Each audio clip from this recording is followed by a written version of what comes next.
consumes around 150 to 160 MMSCMD of gas totally, out of which 50% or 80 MMSCMD is produced in the country and rest is imported.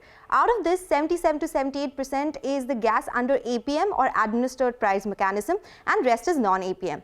Out of the total production, 83% is produced by ONGC and Oil India combined, and rest is basically private players or JVs. So the change that has come about is in the APM gas pricing. Let's first talk about what was the gas pricing scenario earlier. APM gas prices, they were basically decided on basis of a formula, which is the weighted average price of 4 global benchmarks, that is US Henry Hub, Canada-based Alberta gas, the UK-based NBP and Russian gas. It was revised every 6 months and it was set at $8.57 per MMBTU as per the last revision. Now there has been a change to that. Gas prices will now be announced every 1 month. The prices will be pegged at 10% of international price of Indian crude basket, and to protect the interest of consumers, there is a ceiling to this. The gas prices, that is $6.50 per MMBTU, and the floor is at $4 per MMBTU, which is for the benefit of producers. Now it's important to note that ceiling will be maintained for FY24 and FY25, post which this will see an addition of $0.25 per MMBTU every year. Gas from non-nomination blocks of oil and ONGC will have 20% premium to APM prices, and there is no change in pricing regime for difficult fields or any LP blocks. Now this change was brought about because of the way gas prices moved during the Russia-Ukraine war, as the global supply of gas was impacted.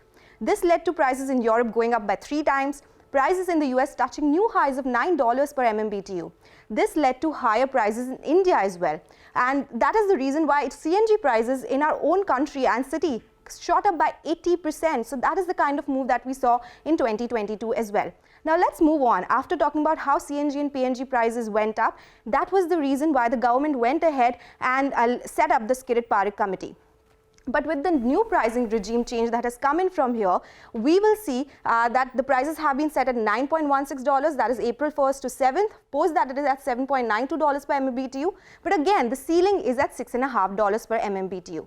This has come in as a big relief to city gas distribution companies. IGL gets around 80% volumes from CNG and PNG segment, MGL at 87%, and Gujarat Gas at 36%. So the first two tend to benefit the most. As a result of all this, there have been massive price cuts by all the players. MGL has cut CNG prices by 8 rupees, PNG by 5 rupees.